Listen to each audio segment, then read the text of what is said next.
अस्सलाम वालेकुम। आप देख रहे हैं कोनैन्स किचन। कोनैन्स किचन में आज हम बनाने लगे हैं आलू के समोसे, जो फोल्डिंग टूल्स होती हैं उससे बनाएंगे। बहुत मज़े के बनेंगे इंशाल्लाह। और इसको बनाने के लिए जो जो चीज़ों की ज़रूरत है आप नोट कर लें। 2 कप मैंने मैदा लिया है, 1 चाय का चम्मच मैंने इसमें नमक डाला है और 2 चुटकी मैंने इसमें अजवाइन डाली है। इसके अलावा और कुछ भी नहीं मैंने इसमें डाला। 2 से 3 टेबल स्पून मैं इसमें ऐड कर रही हूँ कुकिंग ऑयल। आप चाहें तो घी का इस्तेमाल भी कर सकते हैं। अच्छे तरीके से मिला लेंगे। सारे आटे में सारा ऑयल अच्छे से मिला लेंगे। सब आटे में अच्छे से घी को मिला लिया है। अब ये देखें, ये इस तरीके का होना चाहिए। अब मैं इसको हल्का हल्का पानी डाल के इसको गूंद लूँगी। इसकी सख्त सी डो गूंदनी है हमने, नरम वाली डो नहीं गूंदनी है हमने, इसकी सख्त वाली डो गूंदनी है। ये देखें, डो मैंने अच्छे से गूंद ली है। ये देखें, ये काफ़ी टाइट है। जितने हम आम रोटी का आटा गूंदते हैं उससे ज़्यादा टाइट है। इसमें तकरीबन 1/4 कप से भी कम पानी का इस्तेमाल किया मैंने। अब इसको तकरीबन आधे घंटे के लिए इसी तरीके से रेस्ट देंगे इसको कवर करके, और आलू की स्टफिंग तैयार कर लेते हैं। स्टफिंग के लिए चाहिए 1 चाय का चम्मच नमक, 1 चाय का चम्मच लाल मिर्च का पाउडर, आधा चाय का चम्मच मोटी कुटी लाल मिर्च, गरम मसाला आधा चाय का चम्मच, काली मिर्च आधा चाय का, कसूरी मेथी जाएगी 3 टेबल स्पून, 3 से 4 अदद हरी मिर्चें हैं और 15 से 20 पत्तियां पुदीने की हैं। आलू मेरे पास ½ kg हैं, यानी 500 ग्राम आलू को मैं बॉईल कर रही हूँ। ये देखिए, आलू बॉईल हो रहे हैं। जैसे ही आलू बॉईल हो जाएंगे तो मैं आलू को निकाल के ठंडा करके इसको मैश कर लेंगे। आलू हमारे अच्छे से बॉईल हो गए थे और इसको मैंने छील लिया। अब मैं उसी जिस बाउल में मैंने सारे मसाले डाले हैं उसी में मैं आलू डाल दूंगी। इसको अच्छे से मिक्स कर लेंगे। इसको हाथों के साथ ही आपने मैश करना है। अभी गर्म है बहुत। आपने इसको फाइन नहीं करना, बस थोड़े थोड़े मोटे भी रहें आलू और थोड़ी थोड़ी बारीक भी हो जाएं।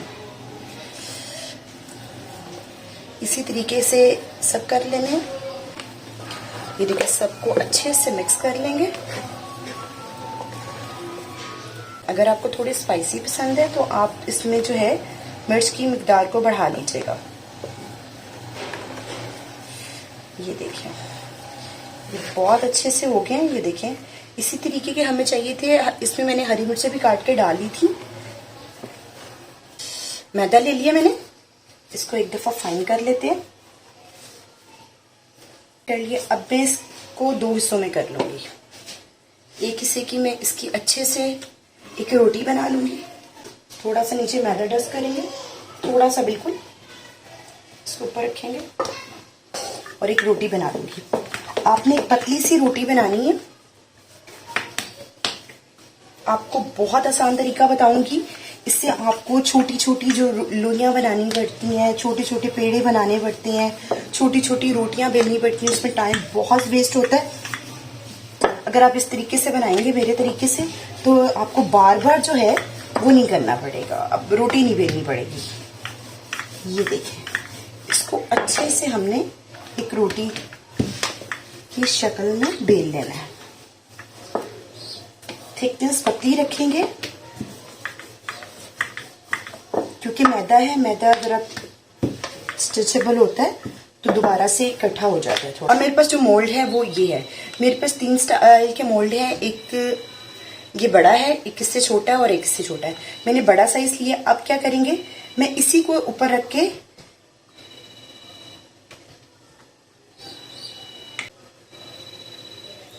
साइड से कट, इस तरीके के साथ छोटी छोटी रोटियां बना ली हमने। अब हम इसको मोल्ड पे रखेंगे। अब भी इसी तरीके के साथ भी इसको मोल्ड के ऊपर रखूंगी। साइडों से थोड़ी सी बाहर निकालेंगे, अच्छे तरीके से रख के नीचे को करेंगे ताकि स्लिप होके वो कटी ना हो। अब थोड़ी सी स्टफिंग लेंगे।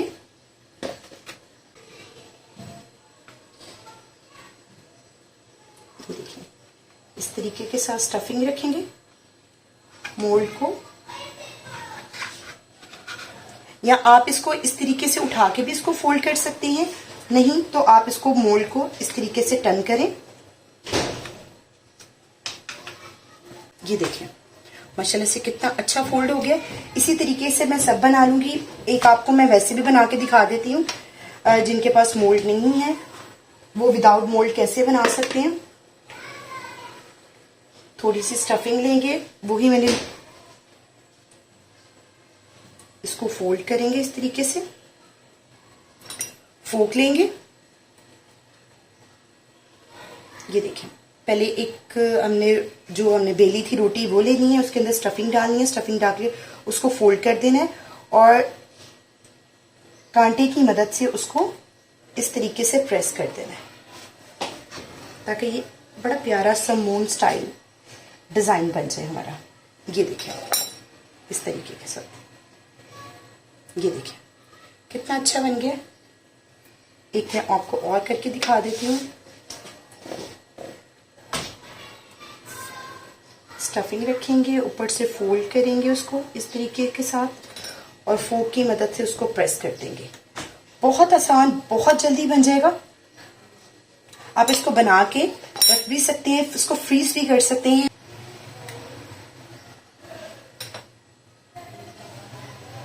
ये देखें इस तरीके के साथ आप सब बना सकते हैं। इसी तरीके के साथ मैं सब बना लूंगी। जी बनाना स्टार्ट करती हैं। एक पैन ले लिया मैंने, उसमें ऑयल डाल दिया। ऑयल हमारा मीडियम गर्म हो गया है। बिस्मिल्लाहिर्रहमानिर्रहीम। आपने इसको मीडियम ऑयल में ही डालना है। अगर आप तेज गर्म ऑयल में डाल देंगे तो ये अंदर से कच्चे रह जाएंगे। ये देखें हमने डाले हैं, बिल्कुल हल्के हल्के बबल्स आ रहे हैं। ये इसी तरीके के होने चाहिए।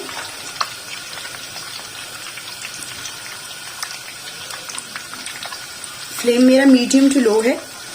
कभी भी समोसा या इस तरह की कोई भी चीज हो, कचौरी हो, फ्राइंग वाली चीज हो, तो उसको तेज फ्लेम पे फ्राई नहीं करते। वो ऊपर से तो उसका कलर आ जाता है लेकिन अंदर से वो कच्ची रह जाती है। बेशक आपकी फिलिंग जो है वो अंदर से हमारी कुक हुई भी है लेकिन अंदर जो इसका मटेरियल है वो कच्चा रह जाता है। ऊपर से वो पक जाता है लेकिन अंदर से कच्चा रह जाता है।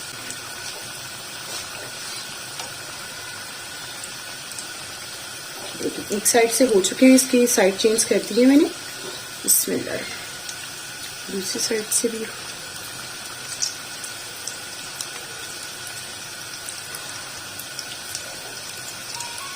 ये देखिए माशाल्लाह से कितने अच्छे से फ्राई हो रहे हैं। ये हो गए हैं। अब मैं इनको निकाल लूंगी और इनको डिश आउट कर दूंगी। जी ये देखिए मैंने इनको डिश आउट कर लिया और माशाल्लाह से आप इनकी लुक देख लें, कितने खूबसूरत, कितने हसीन लग रहे हैं। ज़रूर बनाइएगा, मेरे तरीके से बनाइएगा, कोनैन किचन के तरीके से बनाइएगा। अगर वीडियो अच्छी लगे तो मेरी वीडियो को ज़रूर लाइक कीजिएगा और चैनल पे नहीं है तो इसको सब्सक्राइब कर दीजिएगा, बेल आइकन को प्रेस कर दीजिएगा ताकि मेरे आने वाली हर नई वीडियो का नोटिफिकेशन आपको मिलता रहे। दुआ में याद रखिएगा और अपना फीडबैक देते रहिएगा। अल्लाह हाफिज़।